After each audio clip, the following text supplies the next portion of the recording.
Tá aí agora informação importante que a gente precisa informar você aí que acompanha o CNN 360. Olha, o Supremo Tribunal Federal formou maioria contra o direito ao esquecimento.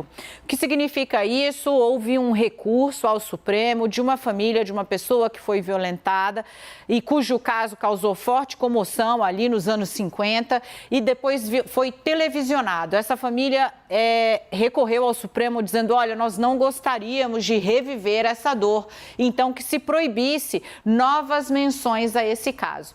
Isso suscitou um debate que tem influência, impacto sobre o trabalho da imprensa como um todo e da próprio registro da história no Brasil. O Supremo, então, formou maioria com o voto da ministra agora Carmen Lúcia, contra o chamado direito ao esquecimento, alegando o quê? O que entendeu a maioria dos ministros do Supremo?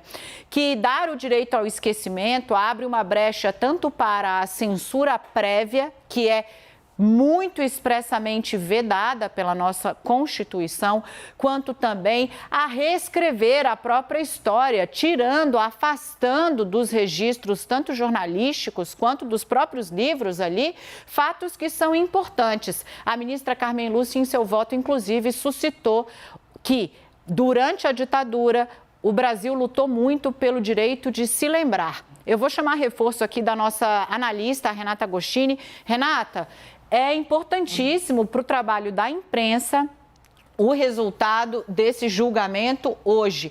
Isso impede que daqui 1 ou 2 dias a gente traga aqui uma denúncia contra um deputado, contra um senador, contra um vereador, contra um prefeito e ele vá à justiça dizer, a partir de agora, enquanto não houver um veredito, para ficar em um exemplo hipotético, a imprensa não pode mais citar esse caso até que ali se forme um juízo melhor. Era essa a brecha que estaria aberta e que o Supremo Tribunal Federal, com mais de 6 votos, agora com a ministra Carmen Lúcia, afasta essa possibilidade.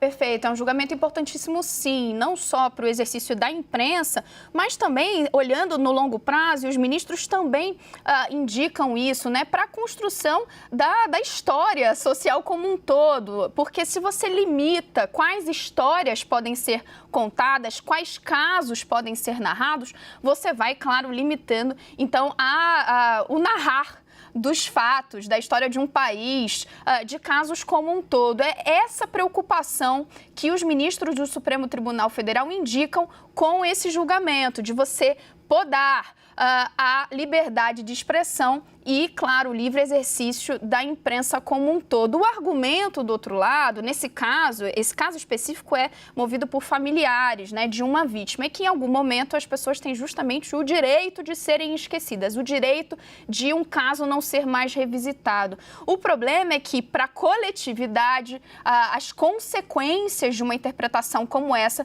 podem ser muito danosas. É isso que o Supremo Tribunal Federal está indicando. O relator do caso, o ministro Dias Toffoli, foi então já acompanhado pelos seus pares. Ministro Nunes Marques, ministro Alexandre de Moraes, Rosa Weber, Carmen Lúcia e Ricardo Lewandowski. Dani, foi o voto dele que formou a maioria. Carmen Lúcia, sim, deu o seu voto favorável, fez essa ponderação muito valiosa, né, resgatando um momento histórico do país. A gente viveu uma ditadura militar em que não se podia falar de tudo, aliás, não se podia falar de muito e muita coisa tinha que ser esquecida, então houve uma luta da sociedade pelo direito de lembrar e é isso que o Supremo Tribunal Federal então está querendo manter com o julgamento desse caso.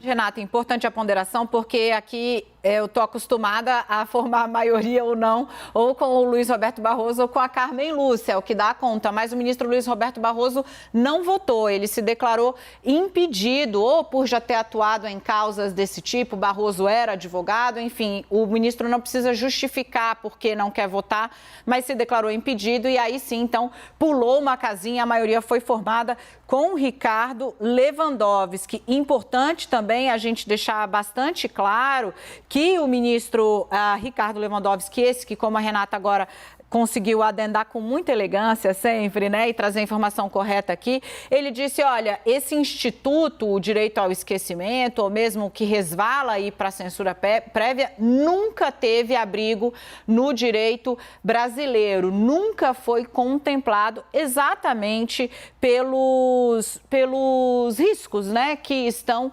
embutidos, e mesmo também de você criar uma espécie de monopólio sobre a história. O ministro fala sobre isso quando lembra que um irmão dessa vítima, cuja família foi ao Supremo, publicou livros a respeito do caso. Então você diz, bom, a família pode publicar, mas a imprensa não pode falar a respeito desse caso, não se pode reescrever a crônica jornalística. Então foi esse o entendimento do Supremo Tribunal Federal, com várias implicações. Daqui a pouco a gente volta com reportagem lá do STF, Dani, mas está dada a informação. Claro, querida. Ministro Edson Fachin não concordou, então só para pontuar que teve sim aí uma voz divergente. 6-1, né? Exatamente. Ele entendeu que teria sim espaço para se analisar caso a caso.